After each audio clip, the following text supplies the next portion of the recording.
मैं टेट का exam C TET का एग्ज़ाम अपने सर पर है। वह एग्ज़ाम प्रारंभ हो चुका है। यह फरवरी के पहले सप्ताह तक चलेगा। तो उसमें इन्वायरमेंट से संबंधित भी बहुत सारे प्रश्न पूछे जाते हैं। ऐसे ही कुछ प्रश्नों को आज फिर मैं एक बार लेकर के आया हूँ, तो चलिए चर्चा करते हैं। प्रश्न पूछ रहा है कि पृथ्वी पर तापमान वृद्धि का क्या प्रभाव पड़ेगा। अगर इस पृथ्वी पर तापमान में वृद्धि आ जाए तो क्या प्रभाव पड़ेगा, यही प्रश्न किया जा रहा है। जब पृथ्वी पर की तापमान में वृद्धि हो जाएगी तो ग्लेशियर का पिघलना स्वाभाविक हो जाएगा। जितना ही तापमान होता है उतना ही ग्लेशियर पिघलता है, और ग्लेशियर पिघलने से क्या होगा, ग्लेशियर जब पिघलेगा तो बाढ़ आ जाएगी। पूरे मानव समाज इस बाढ़ से क्या होगा, प्रभावित हो जाएगा। उस बाढ़ के आ जाने से फसलें नष्ट हो जाएंगी, जनजीवन अस्त व्यस्त हो जाएगा, यानी कि अकाल आ जाएगी। जब फसलें नष्ट हो जाएंगी, जनजीवन अस्त व्यस्त हो जाएगा बाढ़ के आ जाने से, तो भूखमरी किसी भी जीव के लिए आ जाएगा। एक तरह से कहा जाए मानव जीवन या कुछ पालतू पशुओं के लिए तो बहुत दिक्कत हो जाएगी। तो बाढ़ के आने से अकाल आया, और अकाल के आने से भूखमरी मानव समाज पर आ गई। इसलिए इस प्रश्न का सही विकल्प होगा कि पृथ्वी पर तापमान वृद्धि का क्या प्रभाव पड़ेगा। आपका विकल्प डी सही होगा। क्लियर, आगे चलते हैं। प्रश्न कर रहा है कि पृथ्वी सम्मेलन कब और कहां हुआ था। कब और कहां हुआ था, आपको जानकारी के लिए बताते हैं। रियो डी जेनेरो 1992 में पृथ्वी सम्मेलन हुआ था। रियो डी जेनेरो 1992, इस लिहाज से यह विकल्प बी सही है।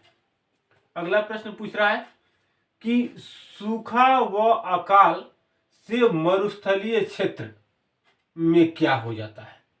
मरुस्थलीय क्षेत्र के बारे में पूछ रहा है, घटता है या बढ़ता है। अगर सूखा और अकाल के आ जाने से सूखा पड़ जाएगा, यानी कि फसलें नष्ट हो गई।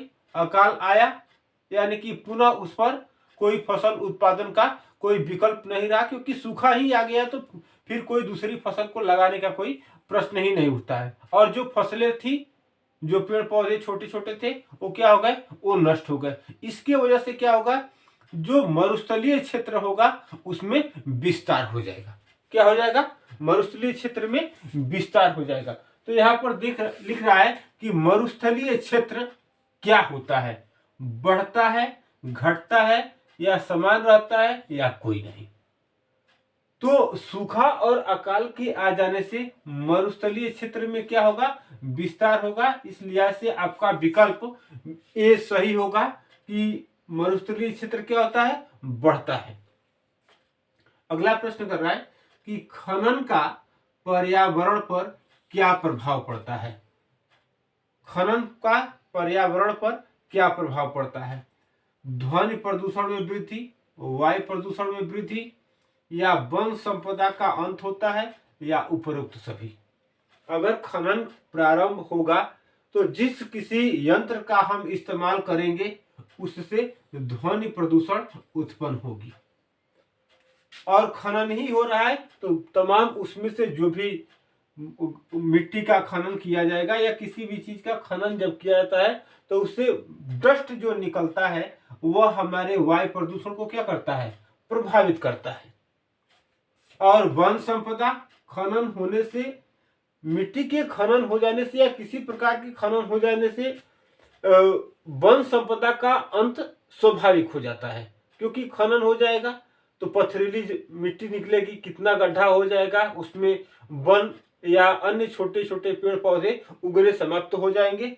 उससे उस वन संपदा का क्या हो जाएगा, अंत हो जाएगा। इस लिहाज से खनन का पर्यावरण पर प्रभाव जो है उपरोक्त सभी होगा कि ध्वनि प्रदूषण भी होगी, वायु प्रदूषण भी होगा, वन संपदा का अंत हो जाएगा। इस लिहाज से आपका विकल्प डी सही होगा। आगे देखते हैं। औद्योगिकरण का पर्यावरण पर पड़ने वाला प्रभाव है।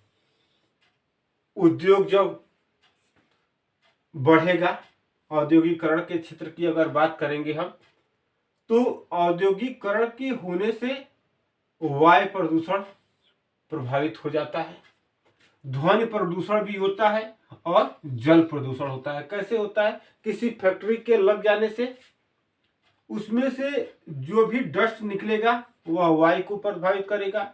जो भी उस मशीन के या यंत्र के संचालन से ध्वनि प्रदूषण उत्पन्न होगा, और जो भी उसमें से डस्ट बाहर फेंकने वाली बात होगी, तो वह प्रायः नालों की सहायता से नदियों में चला जाता है, जिससे जल प्रदूषण उत्पन्न हो जाता है। एक बार अभी हमने यहाँ पर भी चर्चा किया था, तो उससे जल प्रदूषण भी उत्पन्न होगा। इस लिहाज से आपका उत्तर विकल्प डी सही होगा। क्लियर? चलिए आगे चलते हैं।